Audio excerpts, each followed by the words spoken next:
পানীয় জলের অভাবে গুরুতর সংকটে ধুবড়ী জেলার আগমনী ব্লকের ঝসকাল প্রথম খণ্ড গ্রামের বাসিন্দারা। 40 বছর আগে গ্রামে একটি পানীয় জল প্রকল্প স্থাপন করা হয়েছিল, কিন্তু বছর দশকের মধ্যেই সেটি অকেজো হয়ে পড়ে। 3 বছর আগে জল জীবন মিশন প্রকল্পের অধীনে প্রকল্পটি ফের পুনর্নির্মাণের কাজ শুরু হলেও আজও অসম্পূর্ণ রয়েছে। বছর খানেক ধরে প্রকল্পটি পরিত্যক্ত অবস্থায় পড়ে রয়েছে বলে অভিযোগ। খবর নেই প্রকল্প নির্মাণের বরাদ নেওয়া ঠিকাদার গৌতম কনস্ট্রাকশনের। ফলে পানীয় জলের অভাবে দুর্ভোগের শিকার গ্রামের বাসিন্দারা। প্রশাসন নির্বিকার, হেলদোল নেই কর্তৃপক্ষের। নিয়ে আমাদের গোলকগঞ্জের প্রতিনিধি প্রদীপ্ত সেনের এক প্রতিবেদন।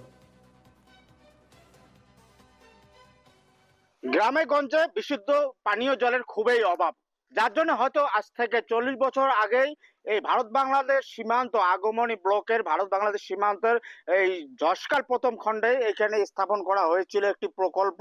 এই প্রকল্প দিয়ে কিন্তু এই অঞ্চলটার মানুষগুলো যথেষ্ট উপকৃত হয়েছে, কারণ এই ইয়ের দ্বারা যেটা বিশুদ্ধ জল সাপ্লাই পেয়েছে, ঘরে ঘরে যে জলের যোগান ধরা হয়েছে, এর দ্বারা যথেষ্ট উপকৃত। কারণ কি গ্রামাঞ্চলে বিশুদ্ধ জলের খুবই অভাব, আর এখানে গ্রামের অঞ্চলের গরিব দুঃখী মানুষ কিনে খাওয়া সম্ভব নয়, যার জন্য এর দ্বারা যথেষ্ট উপকৃত। কিন্তু পরের দিকে দেখা গেছে হয়তো 5-7 বছর 10 বছর ঠিক ছিল, তারপরে অকেজো হয়ে পড়েছে। অকেজো হওয়ার দীর্ঘদিন পরে থাকার পর আজ 3 বছর হয়ে গেল, 3 বছর কাজ শুরু হয়েছে জলজীবন মিশন প্রকল্পের অধীনে, কিন্তু এই কাজ আরম্ভ করে দিয়েই মানে নিপাত্তা হয়ে গেছে ঠিকাদার। এখন ঠিকাদারকে খুঁজে পাচ্ছে না যে এই অঞ্চলটার রাজ, যার জন্য বিশুদ্ধ জলের অভাবে চরম যাতনায় ভুগছে অঞ্চলটার রাজ। আমি এই অঞ্চলের লোকজনের কাছে একটু মতামত নেওয়ার চেষ্টা করব। আপনার কতদিন যাবত এই সমস্যায় ভুগছেন? মোটামুটি 3 বছর, 3 বছর তার আগের থেকে। কিন্তু সরকার একটা কি দিল, আঁচনি দিল। মোটামুটি ধরেন 3 বছর আগে জল জীবন আঁচনি আর কি, সেই আঁচনির আন্ডারে কাম আরম্ভ করলো কিছুদিন আগে। তা আমরা করলাম বলে আমার কিছু রাইজের মানে শখা হইলো যে আমরা জল টল পাবো আর কি। ওই জন্য মানে কি হইল, তারপরে কিন্তু কামটা কিছুদিন চলার পরে কিছুদিন কাম করে ফির নাই, ফির কিছুদিন কাম করে আরো নাই। কিন্তু এখন টোটালি বন্ধ। এখন না কোন ঠিকাদার আসে, না কিছু আসে, কেউ আসে না এখন।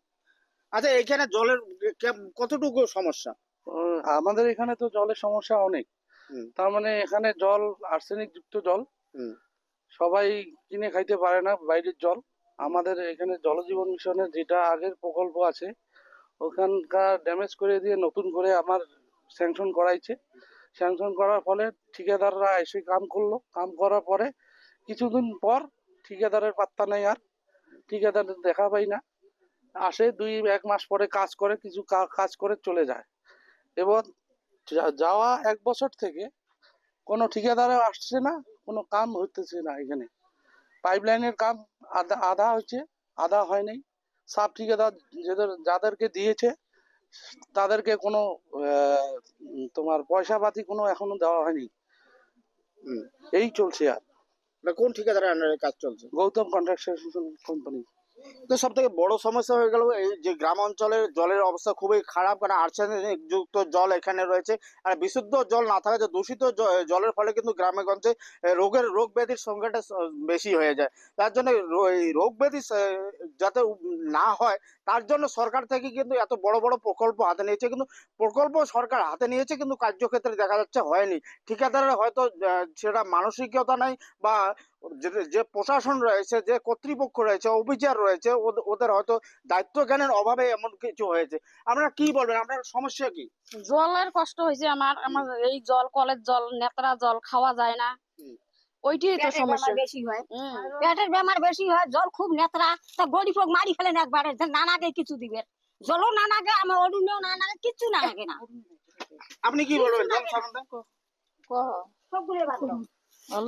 জল নাই আমার এদিকগুলা থাকি, মানুষের অতিগুলা থাকি, দূরান্তর থাকি জল আনি। জল আনতে কষ্ট হয়, রোদ যাবার না পাই, বিরবিন না পাই, এমন জলে নাগে আমার তাড়াতাড়ি। জল তো ওই নিয়ে পাইপ